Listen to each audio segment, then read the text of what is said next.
He's turned into the late teens into the early 20s of Simpsons. That's what he's turned into, and it's very sad. Welcome to E-Lite of the Wrestless review show for AEW Dynamite. Hold on. There we go. Yeah.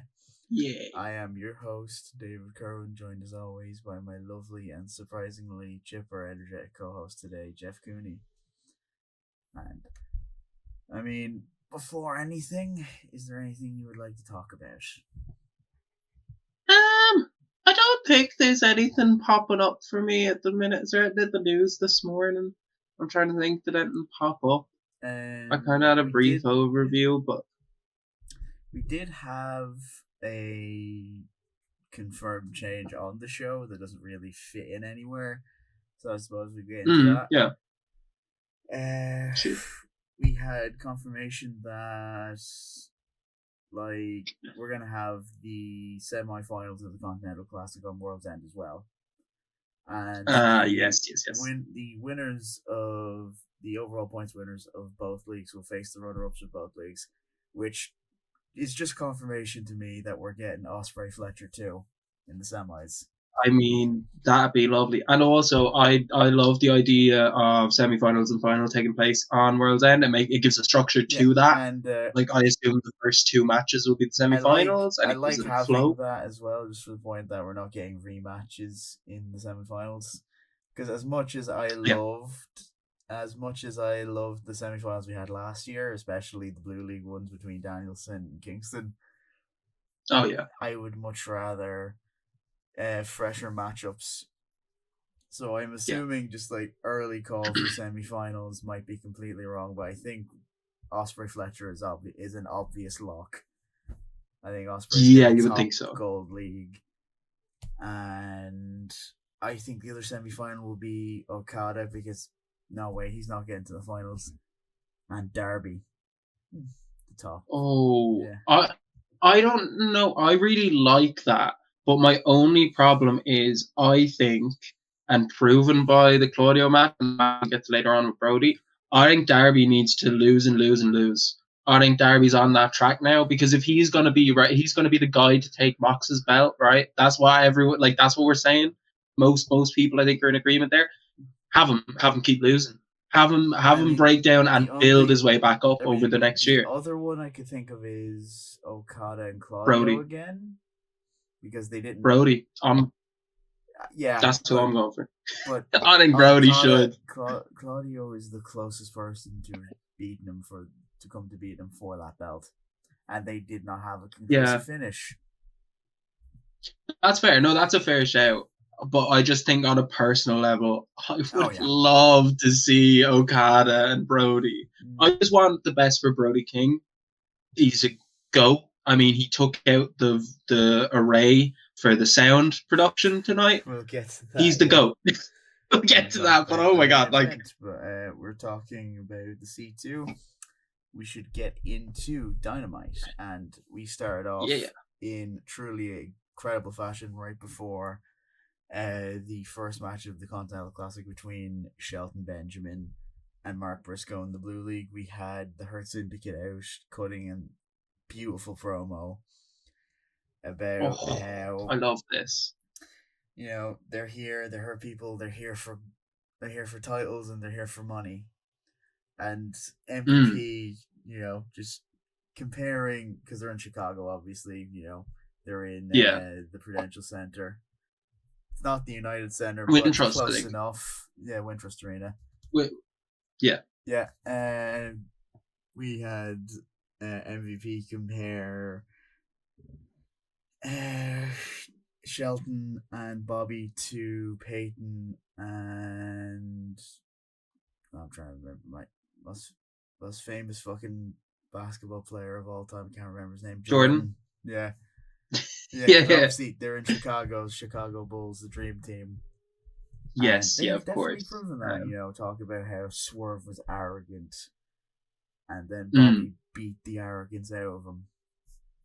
Yeah, I would like to highlight a couple of things just that MVP said, because apparently MVP cannot open his mouth and deliver anything but perfection. Like, the guy is great. So he obviously likened them to that team, Bulls dream team. He said that he's between two men that are head and shoulders above everyone in the business, and tonight is about the syndicate and the lessons that they teach. He says that the business card he hands to people is a golden ticket, and it's either going to change your career for the best if you're smart, or if you're dumb like Swerve, it'll leave you bruised and broken. He says then, yep. Yeah, I would just like to point out we did see everyone that they did hand business cards out to tonight as well. Keep that thread going. Yes, we did. And hopefully a couple of them join up. I think that needs to happen at some point. But MVP then says that Swerve is a former champion. He's a great talent. He's not the most dangerous man in AEW. As Bobby Lashley. He said he's a walking Armageddon. And then he likens the syndicate. He says, we are the merchants of misery. We are in the profession of pain. And we're here to take titles and leverage that for money and more power. Oh my God, what an introduction to what an opening match. Like, holy shit, MVP's the best. And there was then MVP chants, like, there was MVP chants through his promo. And during the promo, he's like, no, it's all about all of us. And then afterwards, they kept chanting for MVP. Yeah, but not just that, just the chant in their the Hurt Syndicate's theme, we hurt people, is catching on like wildfire. Oh, and it's a great chant too. It makes so much sense. Like, the theme's fun. It's great. Everything about them is like hitting on every level. I think. I love both their themes. I love Lashley's singles theme as well. Oh yeah, big time. Just because, like, I love Mikey Ruckus' theme of, hey, people like this theme when they're in WWE. Let's just have this and have killer raps put over it as well. Exactly. Like, he like fine tunes each like WWE theme. And a lot of them are CFO $sign ones, which all is about the boom, you know. Best exactly, it's basically Undisputed Cole's theme and Undisputed Era's theme, with an awesome just sort of hook to it. Yeah, it's the way people say that, like, wrestling characters or people turned up to 11. The best teams are the WWE teams turned up to 11. Mikey Ruckus does a backup job of it. But I think, yeah, and then of course we get Great Van Chicken, Mr. Mark Briscoe. Yeah, obviously, even though he was pretty much came out with only 3 points last year, he was definitely one of the people who came out with the most momentum, alongside, of course, Daniel Garcia. And both of them gained championships off that, as they put over. Like, they put over a lot of, like, history as well here, like Benjamin's history in tournaments in Noah, in New Japan. Same with Fuji mentioned. Obviously, the Briscoes and World's Greatest Tag Team have had a long feud in Ring of Honor. But this is their first time, like, solo. But really, really great stuff. This was obviously the kickoff to the Blue League. So we had the first thing I had down was Nigel attacking Excalibur for calling soccer and not football. He berated American football. Nigel was on fire tonight. Absolutely loved it. It was great. He's right. He's right, by the way. Yeah, he's not wrong. Yeah. But we have just exactly what you'd expect. Like, first of all, Benjamin whips Briscoe from pillar to post, from railing to ring post. Like, there's a lot of railing death tonight. Yes, there was. People use that very well tonight. We have, just for fun, I assume, Benjamin just jumps to the top rope and belly-to-belly suplexes Briscoe. Yeah, there's a which lot was of great tonight that scared the shit out of me. This was the first of many. Yeah, and then Nigel with a great quip. He goes, "The Sasakati chicken looks like a plucked turkey on the floor right now." Great. Good stuff, because it's obviously Thanksgiving, so, you know. And then Briscoe crawling back to the ring, and he gets on the apron, and Nigel just goes, "Briscoe, getting in before 7. I think you would have lost count after that." And then the two lads are like, "How dare you, Nigel? Like, what are you doing?" And he goes, "I can count to 27 if you'd like." So good. Like, he's so good. If he doesn't win Commentator of the Year, honestly, yeah. Like, every publication. Only person I'll accept above him is what Michael. Only person I accept above him is Taz. Give me Taz, baby. I don't give a shit. Taz or Taz and Nigel. Ring of Body is fair as well, yeah. But yeah, we have Briscoe then gets fired up. It's a froggy bow, but he's too hurt from like the superplex and just his back taking an absolute battering throughout this match. Exactly, and Shelton uses that as a kind of way to roll out to the ring, but Briscoe follows up with another elbow from the apron. Yeah. Then Redneck Kung Fu. Yeah, Redneck Kung Fu. Yeah. I love that. He hits a bit of that. We have Tony keeping on calling Shelton Benjamin, Bobby Lashley. Stop it. Just stop it. Yeah. Like Excalibur does in the second time, and he's like, no. It's just, Nigel. And Nigel goes, yeah. Bobby Lashley's so impressive, he stays in the mind. Really nice covering from Nigel, because it was getting a bit. I mean, Shivani is like 63 or 4 at this point. Exactly. Yeah. Look, I'm not calling Shivani a racist. I'm just like, obviously it was a slip up, but it was nice covering. All bald people look alike, as we are proven later on, but we'll get to that. Yeah. If you don't put in the SpongeBob clip there, I'm going to kill you. Oh, I will. But but anyways, we'll get to Ballgate later. So few things left here. Some high angle German suplexes from Benjamin, where he just drops Mark on his neck. Oh, yeah, a jump. Shit. Then the jumping knee in the corner from Shelton. Nasty connection, and I think it's safe to say Shelton is the new master of the super kick. Oh my god, it's the most brutal super kicks I've seen in my life. Like the two most, it's wild to say now, given how many people do it, the two most brutal super kicks belong to a guy who's nearly 50 and a Joshi wrestler, but that is true. If you don't know who that is, look up my Italian or super kicks. They are deadly. Yeah. But then we have Shelton finishing off with his Exploder Power Slam, which is nice. I like that as a finish for him.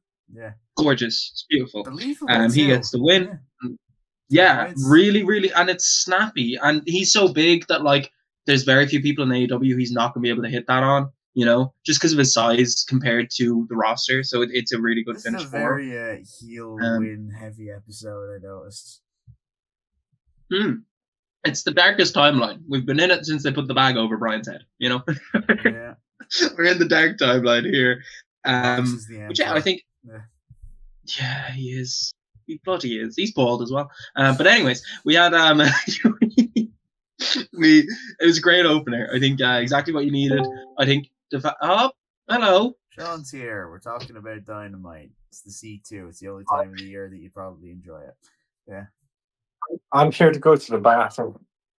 Oh, Maroney.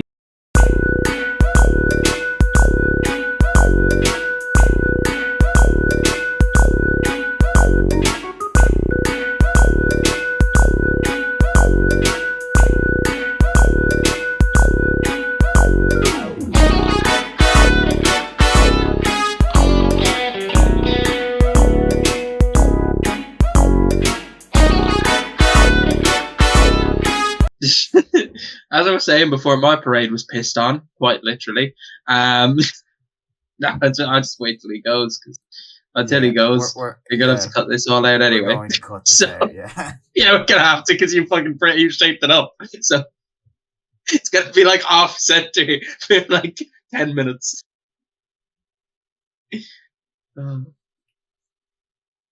He doesn't even come on the shows where he'd actually be able to give some sort of commentary. I'll make sure he's on here for the fucking when we finally fully reboot the podcast. He fucking better be. I will make sure he's the comedy. Like, I like to think I'll bring a bit of.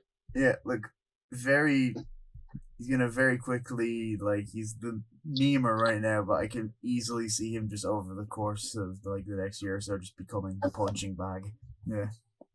Yeah, I could see that. Yeah, I'll have fun with that, to be fair.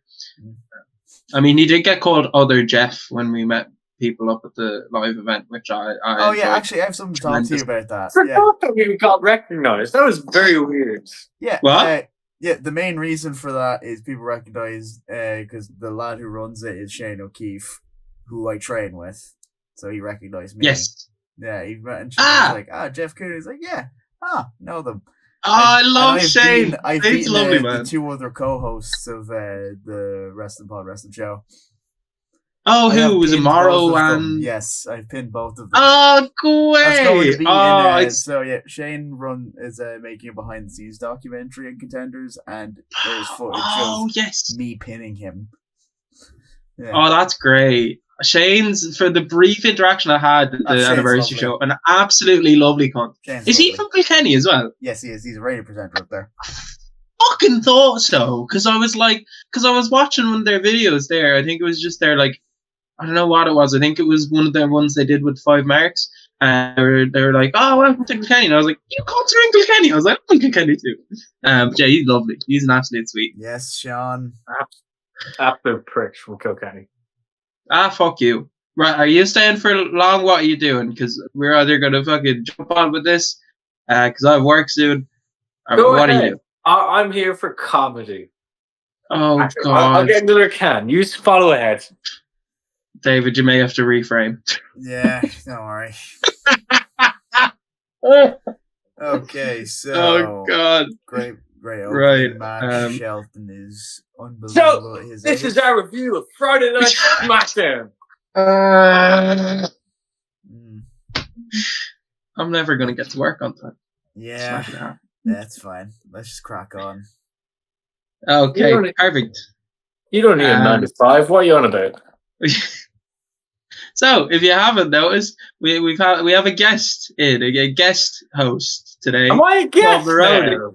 Well, that's what you count as. You've been on one in weeks, mate. What the fuck are you doing?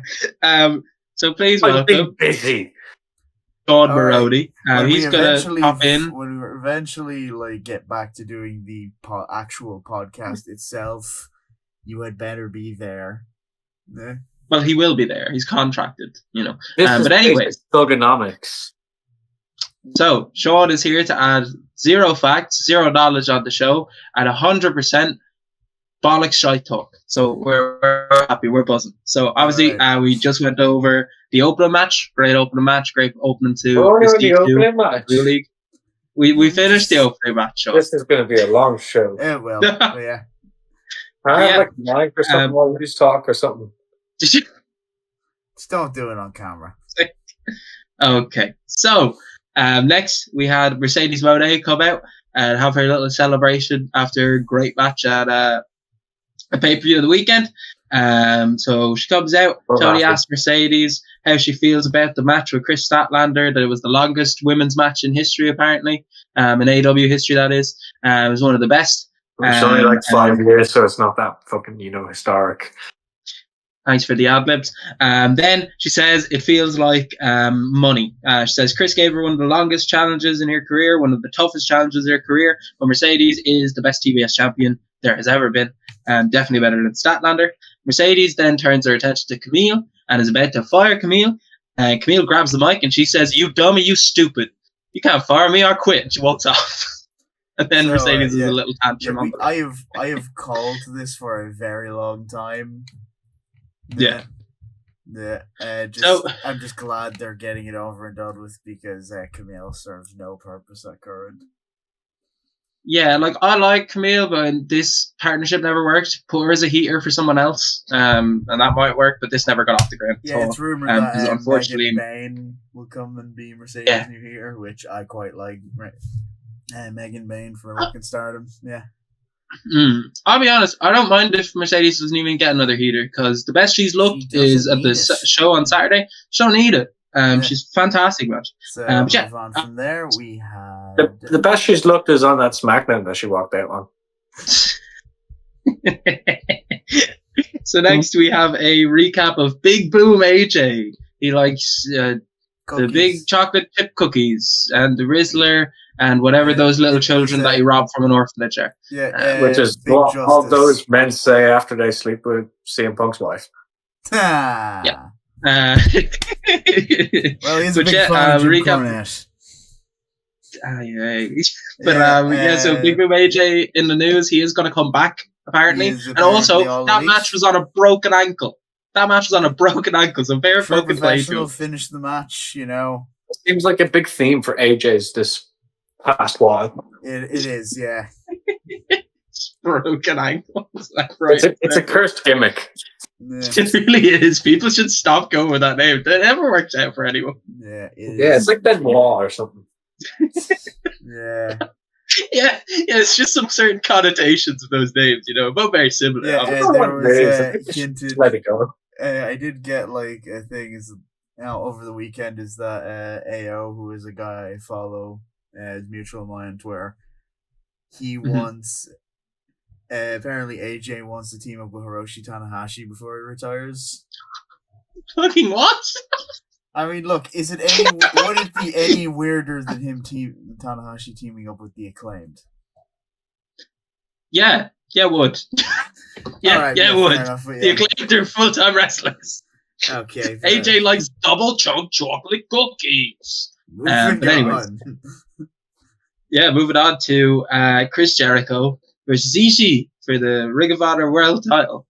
After Ishii slowly stalked him last week, which is the best thing Chris Jericho has done in years. It's really good.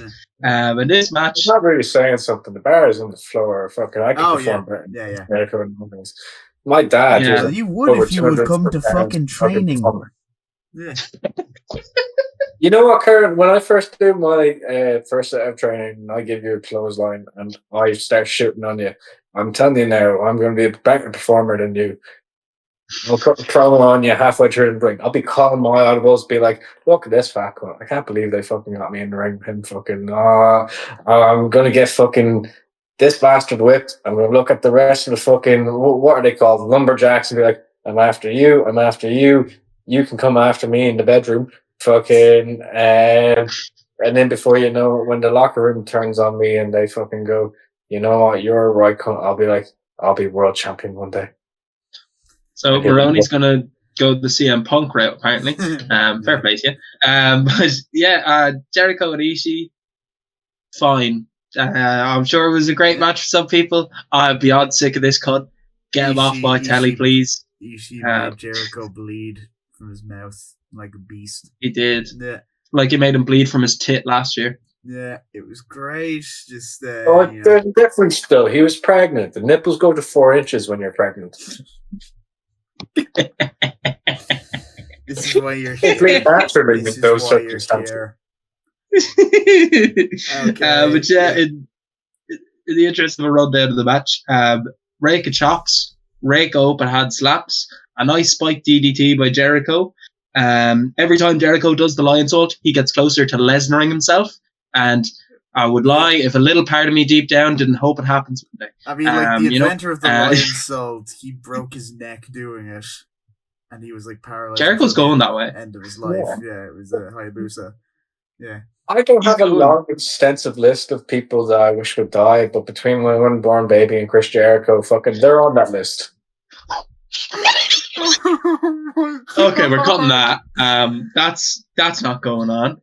So I'm just gonna bleep out unborn baby. I'm gonna bleep out that and just leave that in and have people not know what the fuck you're talking about. But yeah, Jesus. Okay. So, but anyways, with a bunch of Judas effects because Ishii is a beast. Yeah, Ishii also hit a code breaker, which was very strange for such a rotund man. Oh yeah, he's hit Frankensteiners before. He hits them cleaner than Braun does. Yeah. Also, Ishii kicked out of a Judas effect and a code breaker at 1.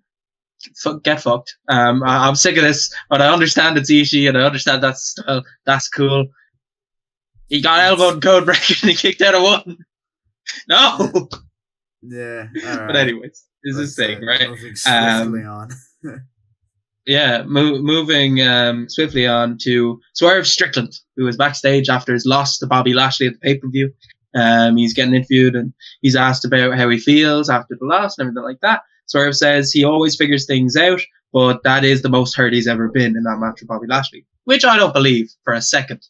He's been in like 3 matches with Hangman where he was like off TV for weeks, all right? This is not the most hurt that man's been. Put in his mouth. Yeah. But this is like where you have to genuinely, like, you know, as much shit as I talk, I really want to give, my flowers to Tony Khan for taking inspiration from Papa 8's booking Ethnics versus Ethnics. Making sure Bobby Lashley feels at home. Yeah, because it's not like they're a group that wanted to be together for years or anything. But anyways, Max Caster shows up, everyone's favorite wrestler. Everyone loves the best wrestler alive. Max Caster comes by laughing behind, and like Swerve snaps her, and he's like, "Yo, my man, what is so funny?" And Caster's like, "Oh, we're in the Winter Street. Isn't this where we beat you for the tag titles? You used to be an absolute house fire. Oh, that reminds me." And then Swerve proceeds to beat the absolute piss out of him and punt him against the case, which is brilliant. I like this. More of this, please. Just let Max Caster. Yeah, more of Max Caster getting absolutely walloped, lad. That cunt needs slaps, And also, it's good for Swerve because there's so many times where a babyface loses and then a heel takes the piss out of him and they just stand there and be like, "Oh no, that really hurt my feelings." Like, Swerve actually beat the piss out of that man. Swerve is he crossed the line. Much, I do not give a fuck about you. Yeah, pretty much. He's a good segment for it. So after this, we got Swerve's mortal enemy, Hangman Page, in the ring. So Tony invites Hangman into the ring, and Hanger comes down and full of piss and vinegar because it's Hangman Page. Hanger then grabs the mic. He says, if Christopher Daniels gets in his way again, he'll knock him back down on his arse and he won't get up. I'll make that a promise. He says that he had a deal with Christian. That's why I helped him on the weekend. Would have been nice if they had, led up to that with any on-screen bombs. That would have been nice, but at least they're covering their bases. They did because they've helped each other win. Yeah, but I would have liked it. Even a background shot of them just chatting would have been enough. Like a Triple H-esque in the background of a segment they're chatting. But again, they're trying to cover up for the kind of schmoz that was the Full Gear main event as they were going off. And I think they did very well here with this segment. Hanger then says he's taking his claim to be the next world champion. The world championship should have never gone to anyone else. He mentions everyone, bar CM Punk, about having that title. I think he's should have been his. Not to. Yeah, the best in the world. Cookie Monster Punk was not mentioned. Hanger then says, mention Carmelo Hayes' tweet earlier on in the week was like, "I just met CM Punk. He told me never to lose a backstage fight again." Yeah, we mentioned that in the SmackDown review. Yeah, we brought it up. Yeah, gas. I hope he cleared that with Punk though, because he will get paid. Yeah. But yeah, Hangman then says that he'll do whatever he has to do to win the world title. And then Jay White comes out. Jay White. Yeah, Jay White comes out and he's like, "Hangman, do you want me to remind you what happened the last time we stepped in the ring?" And he's like, "I beat you that time. I beat you the last time. 5 times I've beat you. But if it's not enough, don't worry. I'll beat you again." So Jay White absolutely crushes any claim that Hanger had to the belt, claiming "You lost multiple times, my man." The next world champion isn't going to be the Hangman. It's going to be the Switchblade. Paid. Yeah. I mean, the last time he challenged for the title, he willingly lost so someone else couldn't win. So. Yeah, I mean, they're continuing that little feud, which is fair enough. Then in comes a rogue pack and beats down Jay White from behind. And Yuta comes in and hits Hanger, take him out. Then White takes both of the members of the Death Riders out. He goes to hit Marina Shafir with a Blade Runner. Yeah, Marina Shafir cracks Hanger in the head with a briefcase. Then she tries to hit White. White ducks under. Arm wringers are into a switchblade position. But then John Moxley comes in rear naked, chokes him from behind. Then Shafir hits a low blow, a hip toss, locks in a choke to choke out Jay White. And the Death Riders sick him like a pack of hyenas. A headshot from Pac to White with briefcase, similar to how they hit Hangman. And that's how the segment ends. Yeah. This is brilliant. This is exactly what we needed after Full Gear. Thank you for booking a good segment to explain away all the kind of problems. Yeah, I don't know if this is headed towards the forward way just because Christian has the contract that he could do at any time. But I do think we're having a triple threat at World's End, is what it looks like. Yeah, No, it's looking like it's going to be fun. Whatever comes. So I'm glad that half of that recording of Full Gear got binned because I was very down on the Full Gear main event, and after letting it play out for a week, happy days. I'm on board with this. Good stuff. I'm excited to see where they go. I would like it if somehow they can just have it as White versus Mox, because I think it's a good position, because White's going to lose anyways. Like, whoever goes against Mox at World's End is losing. He was one of the last people to pin Mox as well. It's Naito. Yeah, exactly. That it was Jay. Yeah. Exactly. It all makes sense. And now we come to, I think, Twitter's favorite match of the night. It was the Battle of the Balls. We had Claudio versus Ricochet, to which I first thought, Jesus, the crowd are really hot for this. They're giving them a lot. And then I realized by going on Twitter, they were chanting "Bald Forever" and similar chants. This is bald. It looked like Ricochet were fucking pissed at this. We're not happy with the crowd. They're both bald. Just this is where we're going to insert that SpongeBob clip. Ricochet has history with this, Ask why you bald? Why you ugly? But you can tell it was affecting like the in-ring stuff too, because like, look, these two are consummate professionals, so it wasn't like the botches weren't like bad or anything. They were like slightly noticeable, but it worked into the story of the match at the end. Like, but you could tell this was fucking really weighing on them. Like, New York didn't give them a break at all, and I loved it. It's great. But Jeff, look, if you have a receding hairline, my opinion is you either have to make peace with that, or you need to fuck off from being on the main camera. Yeah, I'll be honest. If I'm ever losing it, I'm getting plugs. If my hair ever starts going, I'm shaving it off and I'm getting plugs. I don't give a shit. Yeah, I'm not going. When it starts going, it hasn't started going. I've got luscious locks, Baroni. What are you talking about?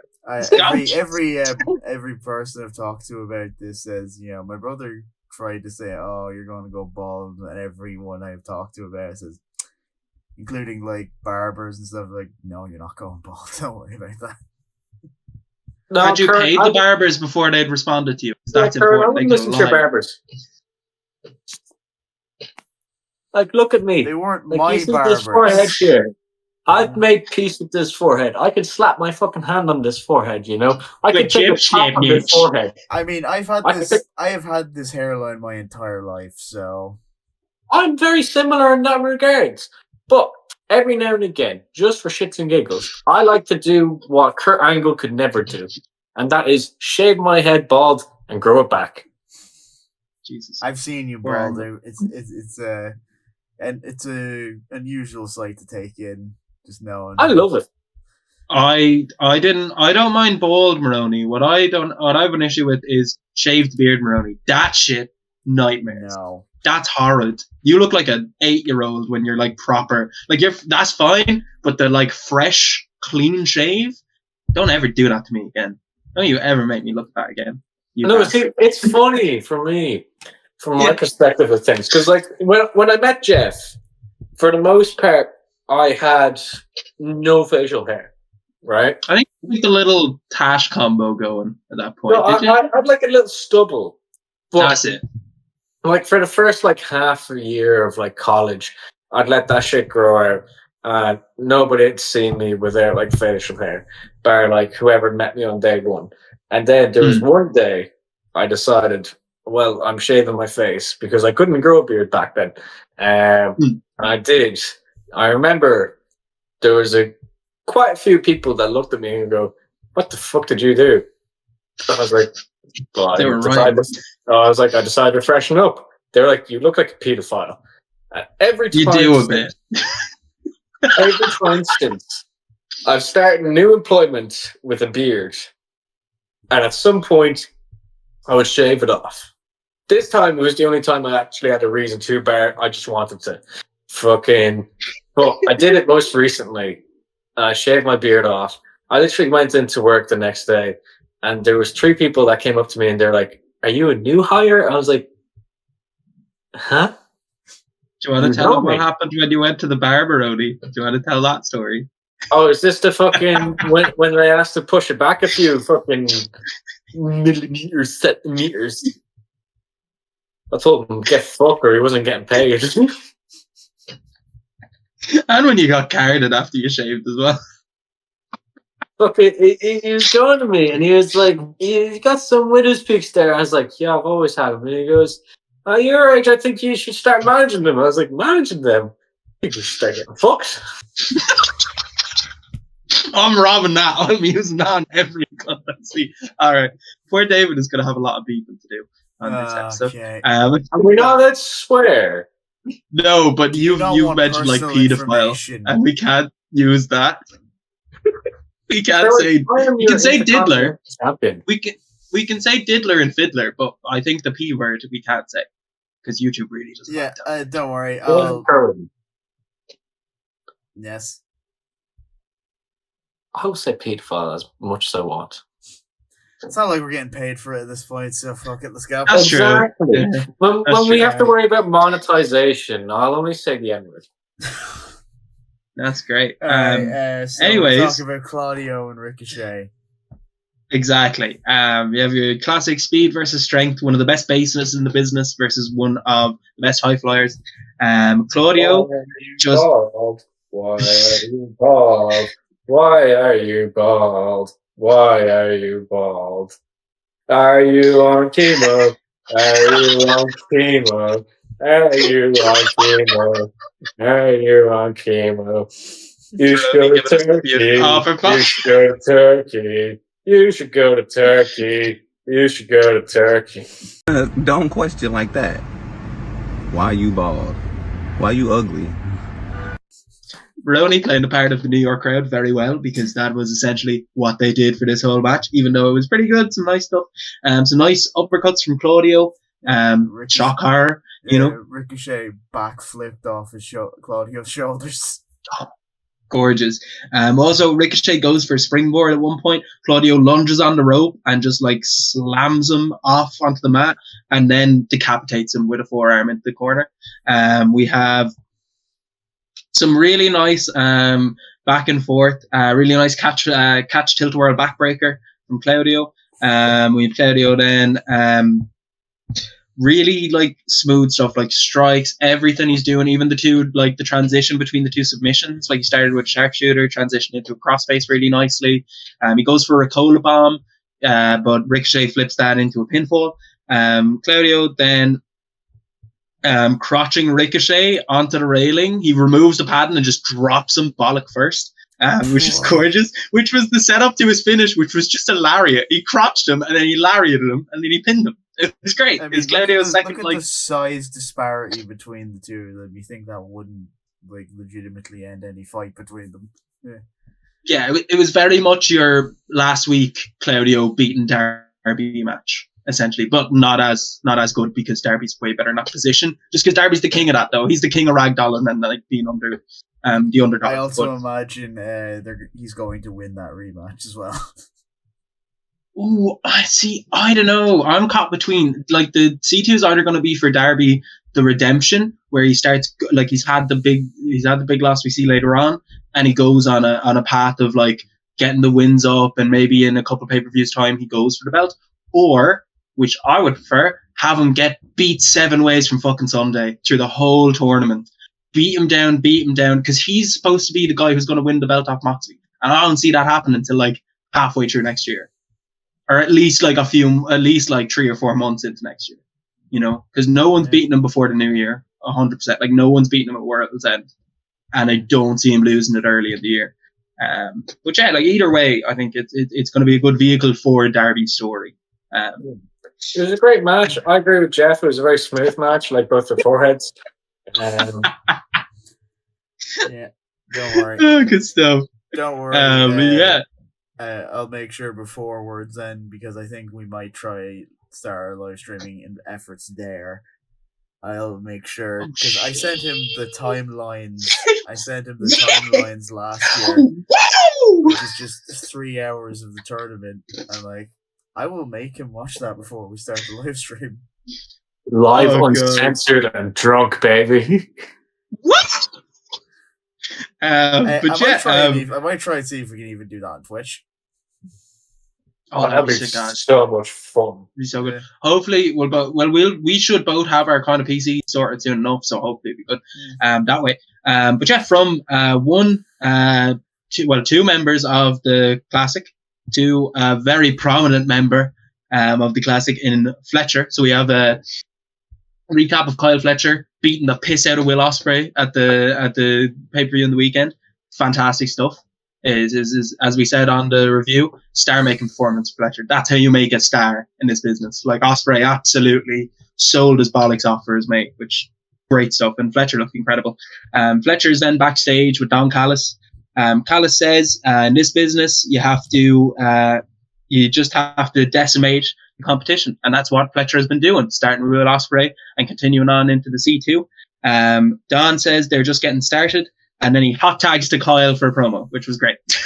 Like, high fives him. Kyle comes in and Kyle says that the C2 is his way to prove how much better he is than Will Ospreay, and the competition is his to lose, realistically. Which I don't disagree with, because I'm feeling, as me and David alluded to, that's probably the finals, right? That's probably what we're going to get as the finals of this competition, which I'm not against at all, because that was a cracking match. I just worry, I don't know how they top it. I don't know how they top the match down a full year. Yeah, good little segment, keeping Fletcher. Yeah. But like, oh my god, like, fair play to them. Next, we have Adam Cole, baby, coming out for a bit of story time with Adam Cole, and Taven and Bennett are just kind of there. So Cole comes out, and the crowd react to him for the first time, I feel like, in ages. He's got a decent reaction, because people have been colder than this morning on Adam Cole. You know, like, colder than anything. He's been like, just this story hasn't been doing anything for him. So Cole comes out with anorexia, like. Yeah, he should have just managed Keith Lee. Vince was right. But anyways, moving on.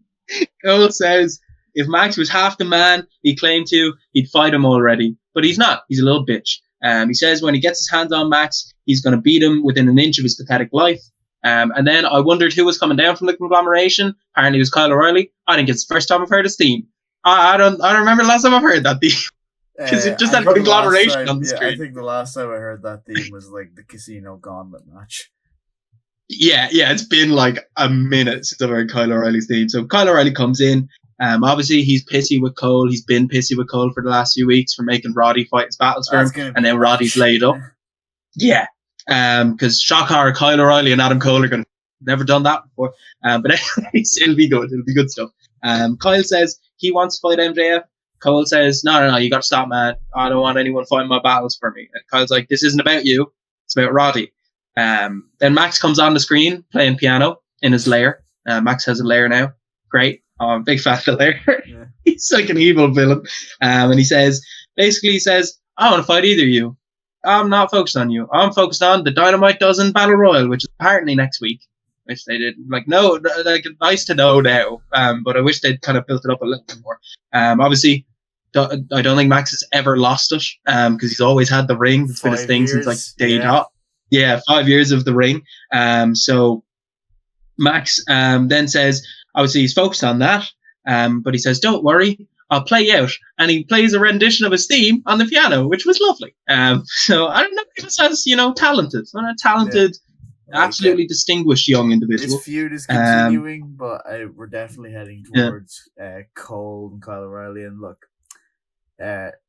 Cole and O'Reilly are like myself and Sean. We're either going to spend our careers teaming together or fighting each other. There's no in between. It's your Kevin and Sammy.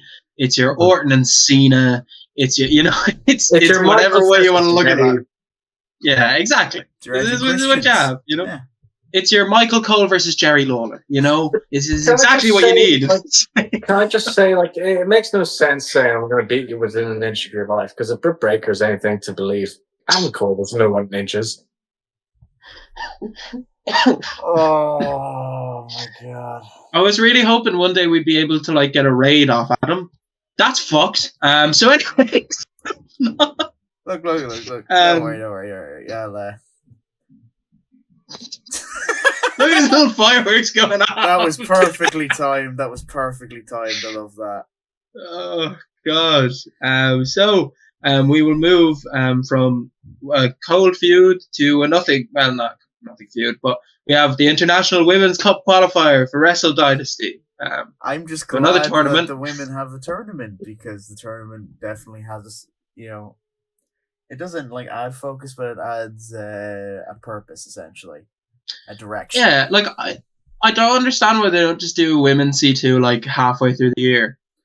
I think like, they might split them up. I think might. they should, because like they have enough talent, and this match proved it. Jamie Hayter. Yeah, the idea of this sort of just building up to a match at Wrestle Dynasty. Yeah, exactly. At least there's some sort of like vehicle here. It's not just a match. It's going to be, oh, this is the Women's World Cup, like they announced it here. And we have Jamie Hayter versus Queen Aminata. Really, really good stuff here. I would like to see either of these women in the main event match with Chris Statlander, please. That'd be bloody lovely. But we have well, obviously Jamie's probably the most popular women's world champion AEW has ever had, but I think Aminata should definitely be in the main event as well. Definitely. I think take your time, but she's come on leaps and bounds since she was doing was she around during like Elevation and Dark as well? Because I remember seeing her there, and I was like, oh, she's decent. She also, I think she's challenged both Athena and Billy Starks this year in Ring of Honor. Oh, fair. I think she had probably the best Ring of Honor match of the year against Athena. Yeah. I don't doubt it. If this sent to go by in any of her like previous kind of outings on Dynamite, Aminata's been really, really good, and she's obviously 7 years into her career. As was touted by Excalibur anyways on commentary. And this match was essentially your power versus power. But they are putting over Hayter's experience as the kind of shifting force there. Like, both of them are really strong, both of them are explosive, both of them are great athletes, but Hayter's been to the top of the mountain, and she has that experience in those big kind of bright light situations. We have really nice suplex into the buckles by Hayter, and then dropping a nice DDT. We have both women trading elbows and forearms against the ropes. It was really, really nice, like the quickness and the impact of both. And my sister has a little teddy that she has as a comfort thing, or nighttime bear, she calls it. And my mother would just a cord of, I think it's just a spare cord you would put in shoes. She had hanged the bear. Oh, fuck. She hung the nighttime bear? She did. As you should. My God, King, as God is my witness, that's gotta be Big Boss Man. No, literally, it's just hanging off the bed. I already kicked the chair. It's just hanging off the bed. I look like, I guess that's a doesn't Care Bear anymore. It is actually a Care Bear. Looking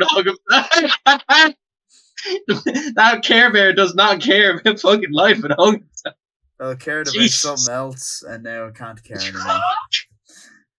Fuck. Alright, so before we got that. Daniel Bryan had loved that part of our podcast, though. The bear hung itself, he'd pop, bro. He would. Bryan would be like, yeah! Bears! As it should. Yes. Yeah, that's still one of my favorite, non-wrestling clips. Fantastic. What Bryan with the bear talking about before? As the most professional on this podcast, I know exactly where we were. We were talking about Jamie Hayter and Queen Aminata. Sexual tension backstage in the NXT locker room. We've been knowing, bro. We've been knowing about that. Just ask Braun Breaker. Yeah. Oh, jeez. Oscar shagging Braun Breaker. To be fair to Braun Breaker, he is like the embodiment of testosterone. Like, look at that cunt. I mean, but shagging Oscar? Isn't she 50? Still fit though. You wouldn't. Tell me you wouldn't. Tell me you wouldn't, Maroney. Look, I would shag every single woman in the women's locker room except Nia Jax and Piper Niven, but I'm good. Wow. I have a type, I can't say. You have a type, huh? Okay. Yeah, All right, that's how A little bit of personality. You just don't vibe with their personality, man. I get you. I'm with you, brother. I get I you. the understand. personality. So we were Fucking talking- personality. well, we are fucking their fucking hips. Their personality's too big for you. We understand. We get it. Okay, it's okay. John, I know They're you're larger gonna than say life, right? Look, Don't. if you look like you're gonna struggle being thrown over the top rope in a Royal Rumble, fucking, you're not for me. All right. Ronnie just doesn't want to take a shoot annihilator. Aminata looks incredible. She's obviously very strong, but so is Jamie. Big power plays being brought here. I would like to talk about Queen Aminata's stop suplex. That was gorgeous. That was the most intense one I've seen in a while. And then she absolutely bollocked Jamie in the fucking head with her shin, out of the ring. It was gorgeous. I thought it was a big boot at first, but no, she just shinned her in the head. Great. Aminata then hooking Hayter's big boot and picking her up and dropping her face first. That was beautiful. Like, all her little counters are really good. She really reminds me of Swerve in the way she counters and transitions into moves. Like, she has that kind of smooth, different kind of style. Same with Rob Van Dam, the way he had that different style of just transitioning or hitting maneuvers where you're like, I've seen that before, but not done in that way. It's really, really good stuff. She then reversed Haterade into an inside cradle. Again, lovely stuff from Aminata.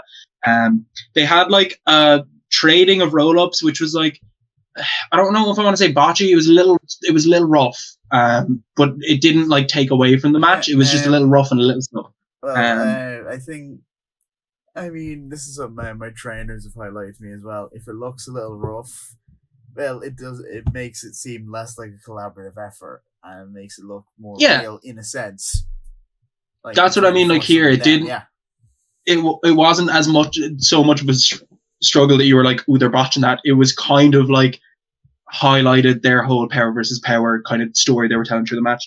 And then obviously we get a Haterade from Hayter for the 3. And then the lights go out. A spotlight hits the stage. A tease of Julia Hart coming back. We get to the ring. Hayter yells, "I know it's you, Julia." But no, Julia doesn't come out. Just plays back to Hayter's music. Obviously they're building up Julia to come back. I assume Julia's either going to cost her through this tournament or going to come back after Hayter wins that tournament. Yes, I would assume so. You'd think. Because Julia's going to come back, and everyone's really excited for Julia to come back. I mean, it's going to be good. If she can pick up where she left off, it's good stuff. As soon as she hits that moonsault, I think people are going to be back on the Julia train.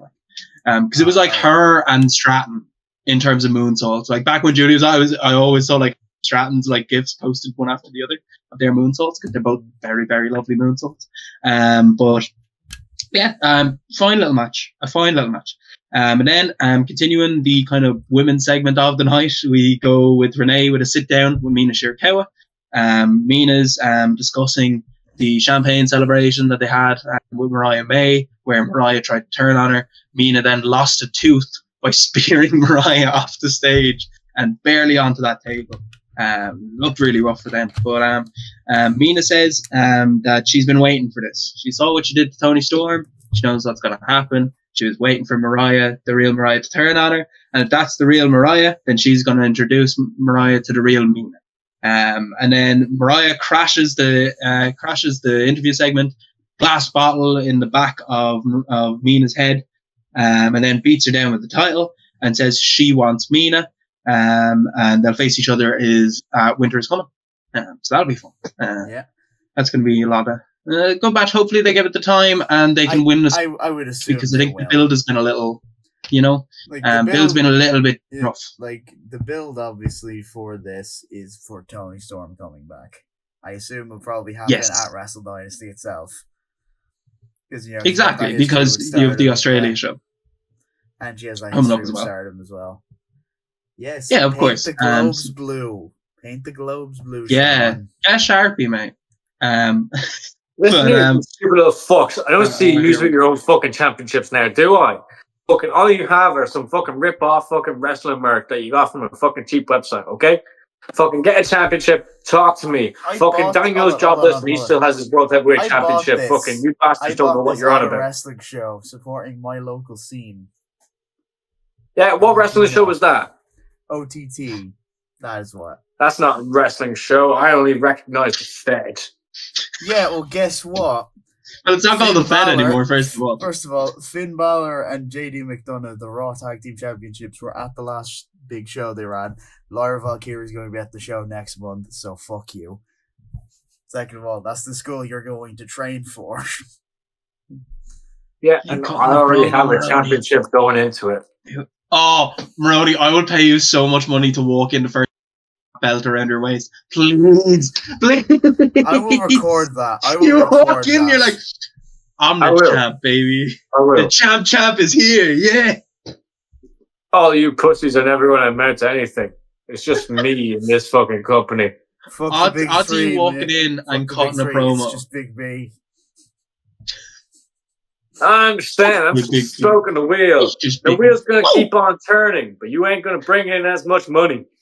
Oh, Maroney, if you cut a Punk promo word for word about that belt around your waist, I'll pop. Even though, like, has he ever been IC champion? I think he has. Yes. Has he? Yeah. When? He beat When Regal was for he it, I IC think. champion? Did he fuck beat Regal He for beat it? Regal for it. I think he was the person Kofi won his first IC title from.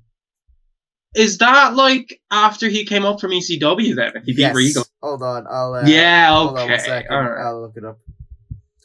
Because I was going to say, I don't even remember a time with Punk with that belt around his waist. I know this from doing Yeah, he was only a world champion, in my opinion. The best in the world. And he wasn't a US champion, was he? No, he's that best. So I assume he'll get that, like, in the twilight of his career, point, which yeah. is like soon.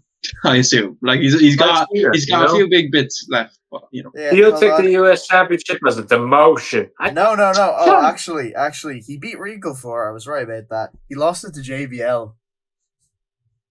That was the setup. Yes! JBL versus Mysterio, the match for What? JBL's retirement. Yeah. Fucking, you know. Let's go, JBL, baby. JBL what supremacy. cunt you are, Kerwin. Fucking, I thought you would have known your wrestling facts by now. Fucking, you don't know.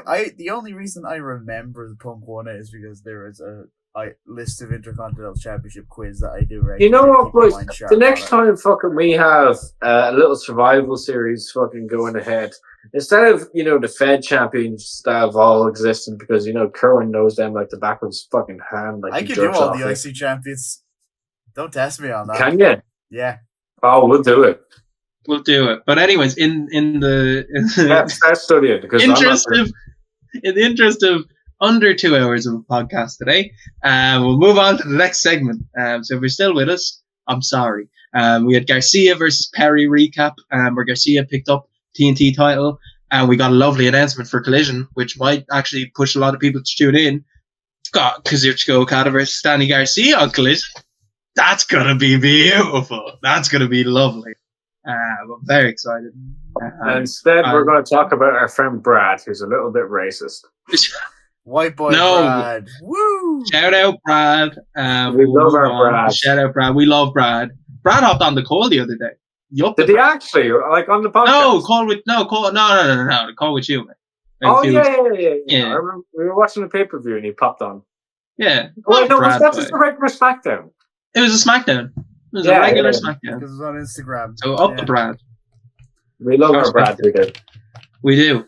And now, Brad. moving on from Brad, the GOAT, to two other young GOATs. We have Darby Allin versus Brody King, a rematch of their pay-per-view match and the latest installment in their kind of feud as kind of Washington boys in terms of the scene. That's where they came up. And when these two are putting a card, you know that it's going to be a banger. You're aware that it's going to be a banger. You're strapped in and ready because it's the best type of Darby Allin match. It's Ragdoll Darby Allin versus the Big Bruiser, Brody King. Some really nice stuff. They start out with a handshake, obviously, because Darby had earned Brody's respect from beating him at the pay-per-view in their last encounter. But quick enough, Darby decides to slap Brody, throwing out the handshake, and Brody murders him. Brody just flips him over on his arse, drops a couple of sentons, gets a near fall. Darby's obviously taped up like from head to toe from crashing his car into the Moxmobile. So, you know, fair play to him for hobbling around, you know. He's got hit. So to recap, got hit by a bus. He's had a head-on collision in a car. Surrounding, what else am I missing? Broke his foot. No, he said someone else. Got thrown down the stairs by I think Brian Cage. Like Poor Darby. No, it was Ethan Page, wasn't it? Did a 20-foot dive through a glass table. He did real glass. Did the Jeff Hardy spot. Yeah. He did, yeah. So Darby, a mad cunt.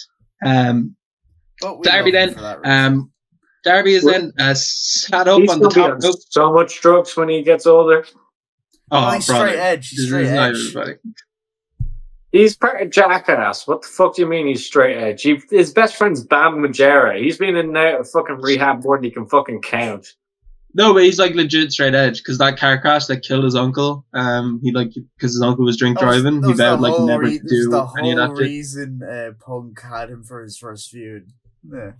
It's also like a great origin story and a really it's tragic, but like you're gonna be a wrestler and your whole thing is you're a relentless pit bull of a bastard.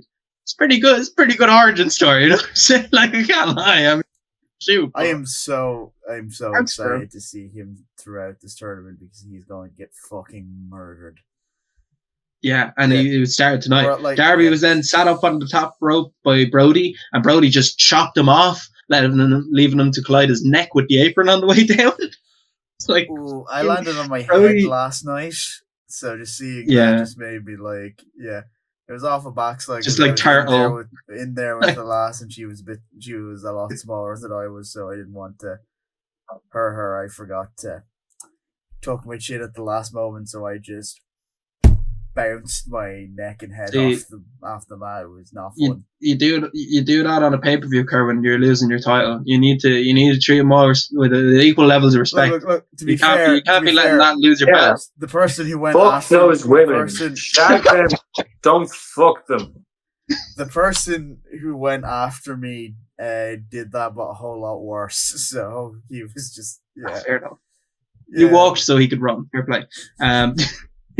Well, you know, you're not walking anywhere, never mind running. He did not get knocked out for context. He's fine. That's good. But anyways, so Brody just absolutely like smashes Darby into the railings a few times just for good measure. Alan tries to get a comeback in, but then gets a black hole slam that puts him out fairly quickly. Darby gets out of the way of Brody's cannonball into the railing. And this is where the feed cut for a second because Brody careened so hard into the railings he broke the audio relay, and all we got was like crowd audio. We got no announcing audio for like 3-4 minutes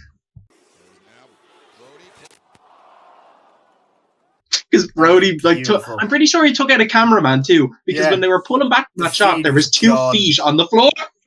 So like that poor cameraman. Hopefully he has insurance. I would assume so. I think everyone in AEW has insurance. Yeah. You would think so with people like him on the roster. But Brody absolutely killed the cameraman, killed the feed for a little bit. But the match was good enough that I didn't really care that there was no commentary, I'll be honest. We then had a code red from the top of the rope for a near fall for Darby Allin.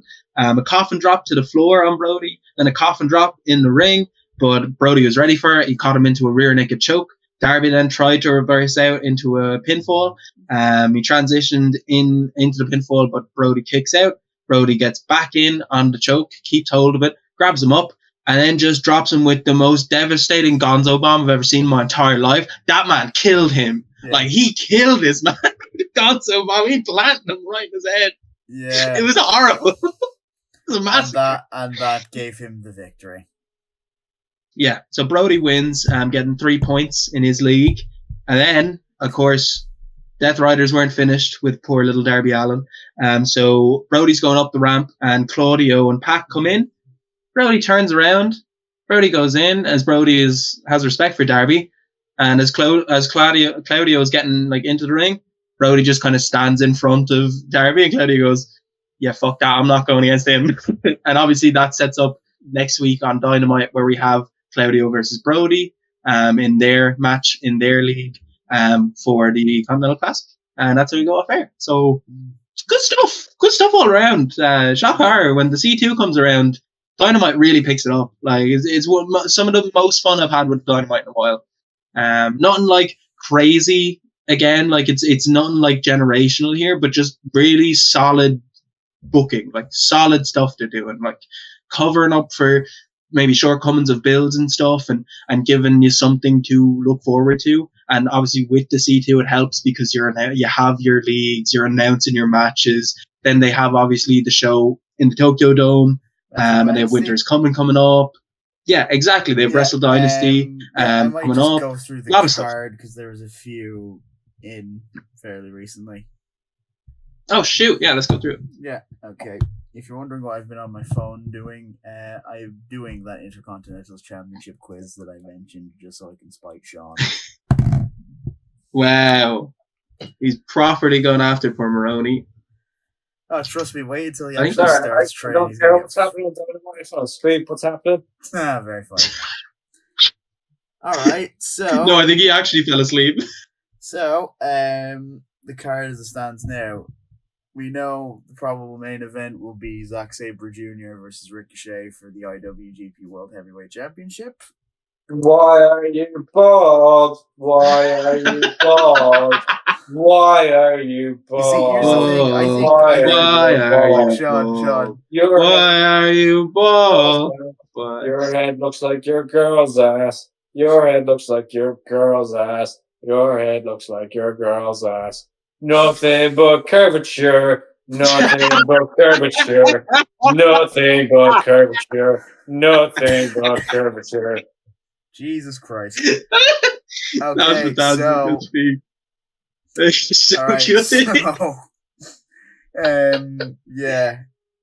we got... After that, we have... Yoda Tsuji versus Jack Perry. I assume this will be for the Global Championship because I don't think Finley's keeping that.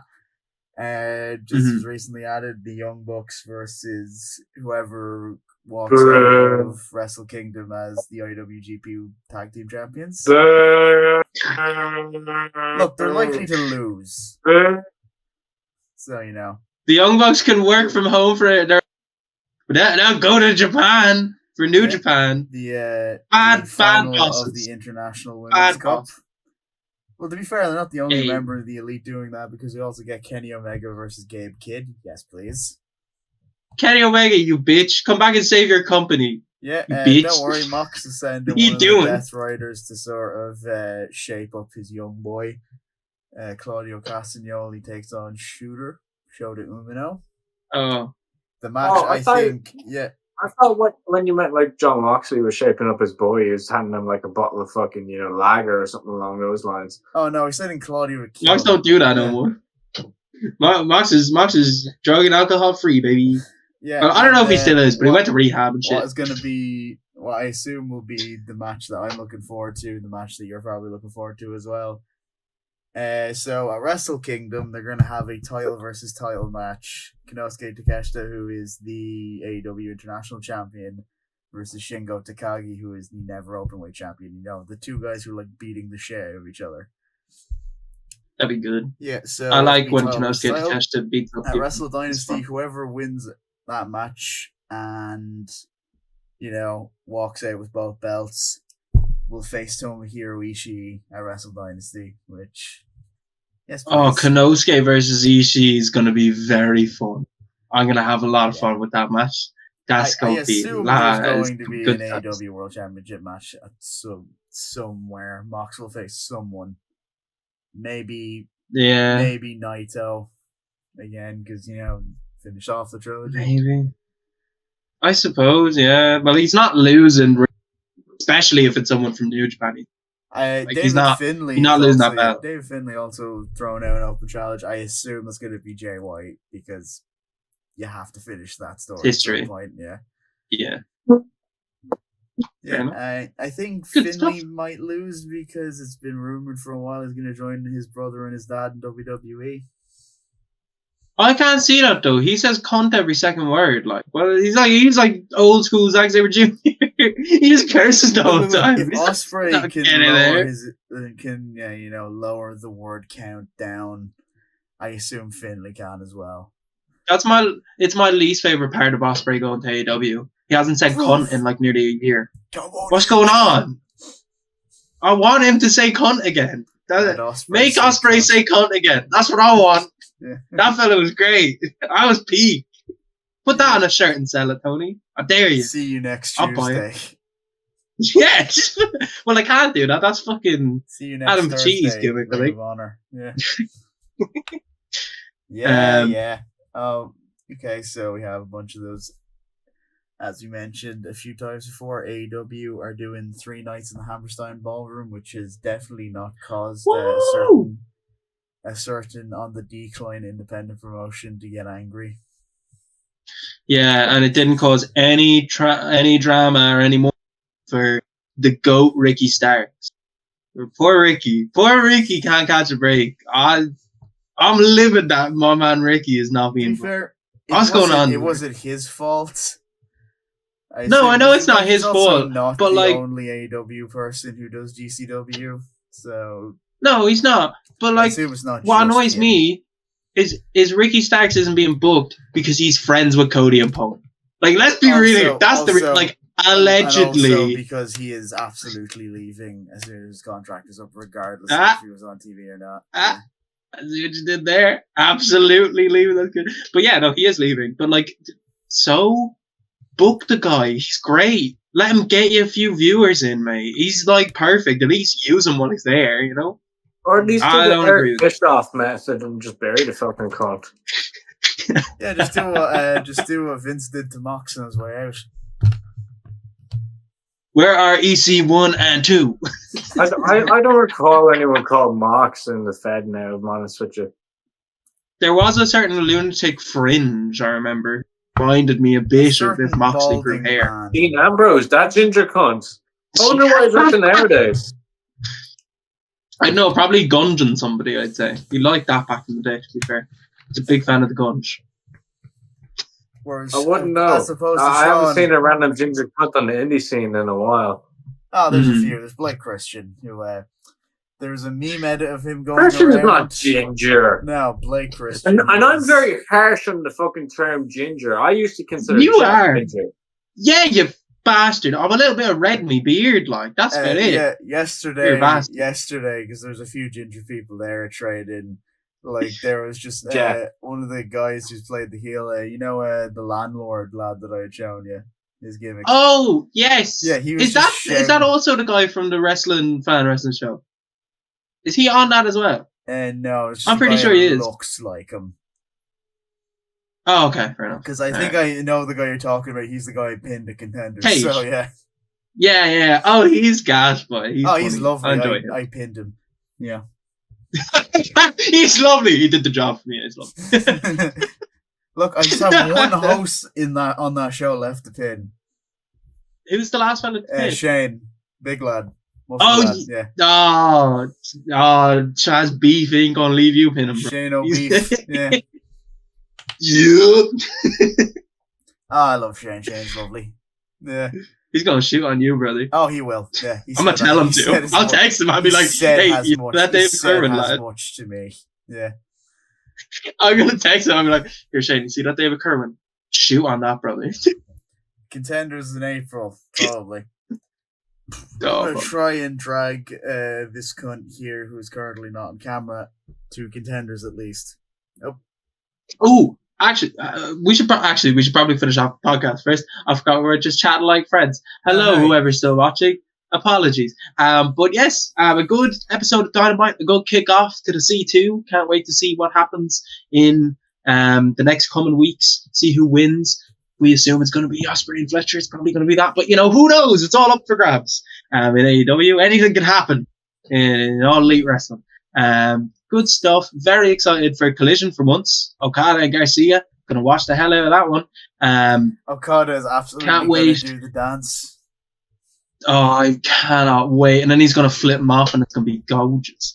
But yes, so, ladies and gentlemen, if you are like ourselves and you are restless for more wrestling podcasts, please follow us at WrestlessPod on everything. That is your Twitters, your Instagrams, your TikToks, your Threads, your YouTubes. We will have content in short form over social, such as news, reviews, previews, and more kind of original content in the coming weeks as we get ourselves a bit more together and after the Christmas kind of hectic stuff and into the new year. And on YouTube, we will continue putting out our reviews of shows as and when they happen as soon as we can. That is the weekly shows and the pay-per-views for both AEW and WWE. And I assume for Wrestle Kingdom, we will be doing something for that as well, obviously, because it is a big thing. It ties into AEW as well.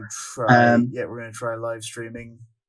Probably not Survivor Series, just because I think all of us are busy around that time. We are indeed, yeah. So, but we'll try for World's End. We'll definitely, because it's in the morning over here, we'll definitely at least attempt to live stream our reactions to Wrestle Kingdom and Wrestle Dynasty. Exactly. Good stuff. In terms of original content, hopefully into the new year, it'll be sometime in the down dates. We've been saying that over the last while.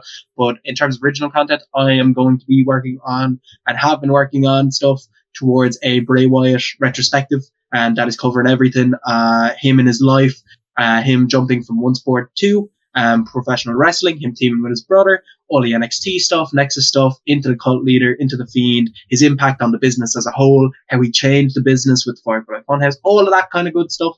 We're going to be working on that, and obviously his impact on me as a fan of professional wrestling. And David, you have a couple of things you want to talk about in terms of original content as well, I believe? Yes. I have currently two different retrospectives planned. The first is a series going over the independent careers of current and recent stars in the wrestling business, as will be called The Kings and Queens of the Indies. The first two episodes, we're currently working on the first one. That will be on Mr. Nigel McGuinness. Beautiful. Nigel. Apologies, we don't want any fucking intruders. Yeah, and the second episode will be on the Billy Goat, Mr. William Ospreay. Lovely stuff. I can probably pull some interviews from the people that I know about him. Yeah. Gorgeous. And I also... I'm just I'm going to wait till Sean's here, because the other retrospective that I want to discuss is I am going to be making a video discussing the metafiction and just sort of the lore around the scapegoat Jack Perry. No, Chris Benoit. Look. When we start getting into classic reviews, then you can make all the Chris Benoit jokes you want. Oh, can I actually do a review on Chris Benoit? Yeah. If you want to do original content and you want to put it out there, sure. Yeah. I will revive his legacy. No, you have to be serious about it. Shut up. But anyways, I will be serious about his wrestling career strictly. Okay. Okay. Then, yeah. So taking it back to professionalism. So yes, please, ladies and gentlemen, thank you for watching. Please like, share, subscribe, comment, share if you hated us more so. It all drives engagement, so who cares anyway. But yeah, lovely. Thank you for being here. Take care. Toga Buggy. Hand it over to David to put us out. Yeah. Remember to love the wrestling that you love, because wrestling should be fun. So Sean, since you're here for once, would you like to give us any closing thoughts? To increase engagement, boys, I would like, if you would like to comment your favorite serial killer down in the comments below. Let us know why and how I'm a Jack the Ripper man myself. And how they've impacted you personally. If you feel like that answer is Chris Benoit, I would really appreciate you letting us know so we can drive engagement. Let Kerwin know that there is, a specific interest field there. So, thanks for that, everybody. Take care. Toga Buggy. Slaughter. We'll see you in the next one. He won't be here. Bye. Oh, perfect. You prick. What do you mean?